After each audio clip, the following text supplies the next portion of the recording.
खाडीको द्वन्द्व र स्वदेशको निर्वाचन, प्रवासी नेपालीका सपना र चुनौती। यति बेला विश्व राजनीतिको केन्द्रबिन्दु बनेको खाडी क्षेत्र मध्यपूर्व एक भयानक क्षेत्रीय युद्धको सङ्घारमा उभिएको छ। दशकौंदेखि चलेको द्वन्द्वले अहिले नयाँ र भयावह रूप लिँदै जाँदा त्यहाँ कार्यरत लाखौं नेपाली श्रमिकहरूको जीवन र भविष्य अनिश्चिततातर्फ पनि धकेलिँदै गएको देखिन्छ।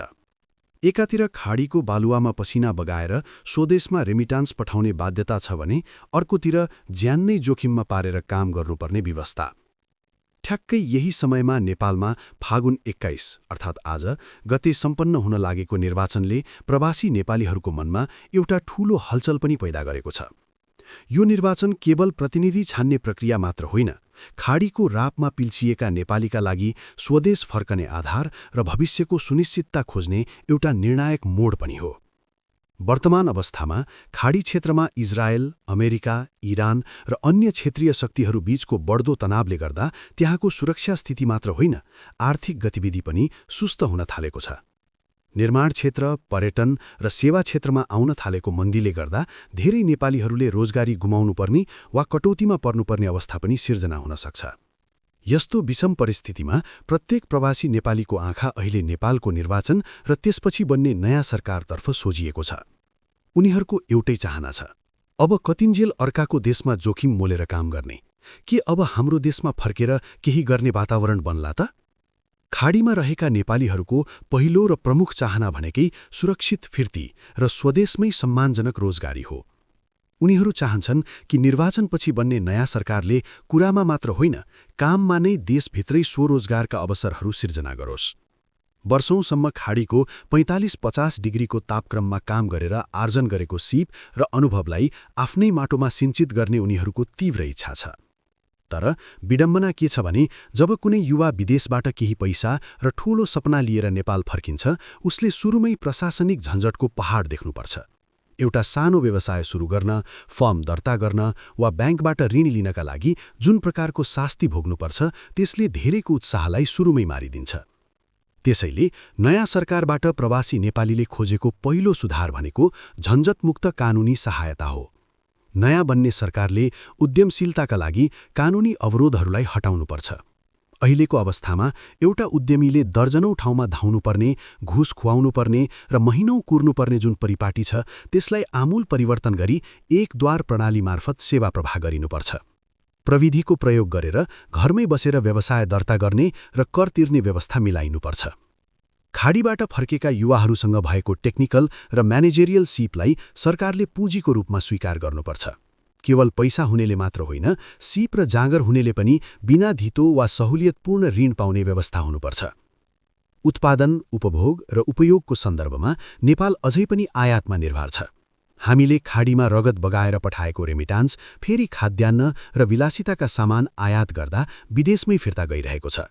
यो दुश्चक्रलाई तोड्नका लागि नयाँ सरकारले उत्पादनमुखी अर्थतन्त्रको अवधारणा ल्याउनै पर्छ। विदेशबाट फर्केकाहरूलाई कृषि, पशुपालन, साना तथा मझौला उद्योग र सूचना प्रविधिको क्षेत्रमा लाग्न प्रोत्साहित गरिनुपर्छ। स्वदेशी उत्पादनको उपभोगलाई अनिवार्य बनाउने र निर्यातका लागि सहजीकरण गरिदिने हो भने मात्र देश आत्मनिर्भर बन्न सक्छ। नेपाली बजारमा आफ्नै देशको उत्पादनले प्राथमिकता पाउने कानुनी ग्यारेन्टी हुनुपर्छ, ताकि लगानीकर्ताहरू डुब्ने डरबाट मुक्त हुन सकुन्। सुशासन अर्को महत्त्वपूर्ण पाटो हो। खाडीका देश हुनुमा कडा कानुन र त्यसको पालना देख्दा नेपालीहरूलाई लाग्छ, हाम्रो देशमा पनि यस्तै नियम भइदिए कति राम्रो हुन्थ्यो। भ्रष्टाचार मुक्त समाज, छिटो छरितो न्याय प्रणाली र उत्तरदायी प्रशासन नभएसम्म जतिसुकै राम्रो नीति ल्याए पनि त्यसको फल आम नागरिकले पाउँदैनन्। नयाँ सरकारले सुशासनको प्रत्याभूति दिलाउन सक्नुपर्छ। राजनीतिलाई सेवाको रूपमा र प्रशासनलाई सेवकको रूपमा स्थापित गर्नुपर्छ। जब विदेशबाट फर्केको युवाले आफ्नो देशमा न्याय र समानता देख्छ, तब मात्र उसलाई लाग्छ कि उसको भविष्य यहीँ सुरक्षित छ। खाडीको युद्धले हामीलाई एउटा ठूलो चेतावनी दिएको छ।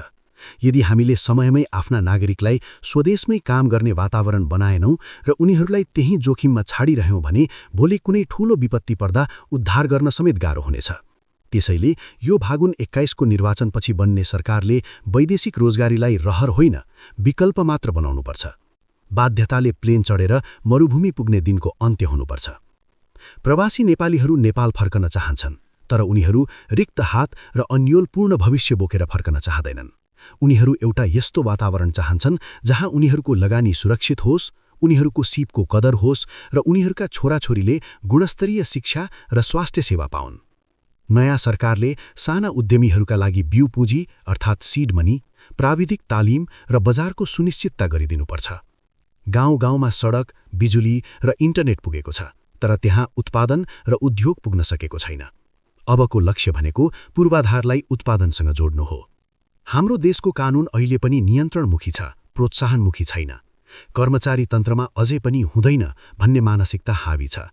नयाँ सरकारले हुन्छ र गर्न सकिन्छ भन्ने सोचसँगै कानुनी सुधार गर्नुपर्छ।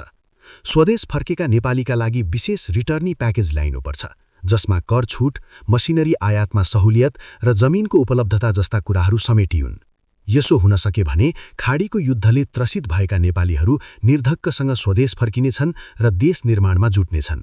समग्रमा खाडीको वर्तमान अस्थिरता र नेपालको यो निर्वाचन एउटा अवसर पनि हो।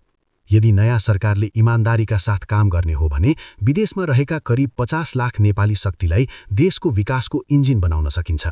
हामीले बुझ्नुपर्छ कि रेमिटान्सले घर मात्र चल्छ, देश चल्दैन। देश चलाउनका लागि त यहीँको माटोमा पसिना बगाउनुपर्छ र यहीँको उत्पादनले बजार पाउनुपर्छ। निर्वाचनपछिको नेपालमा कुनै पनि नेपालीले पासपोर्ट बनाउनु अघि मैले मेरै देशमा केही गर्न सक्छु कि भनेर सोच्ने वातावरण बनोस्। सुशासनयुक्त समाज र झन्झटमुक्त कानुनी व्यवस्था नै समृद्ध नेपालको प्रस्थान बिन्दु हो। यो निर्वाचनले त्यस्तो नेतृत्व प्रदान गरोस् जसले खाडीमा रहेका ती लाखौं आँखाका सपनाहरूलाई बुझ्न सकोस्। ती हात जो अहिले मरुभूमि हरियो बनाउँदै व्यस्त छन्, तिनीहरूलाई आफ्नै पाखा पखेरा र तराईका फाँटहरू हरियाली बनाउने अवसर मिलोस्। जब देशमा अवसर, न्याय र सुरक्षाको सुनिश्चितता हुन्छ, तब कुनै पनि नेपालीलाई पराईको देशमा रगत र पसिना बगाउन र युद्धको डरमा बाँच्न मन हुँदैन।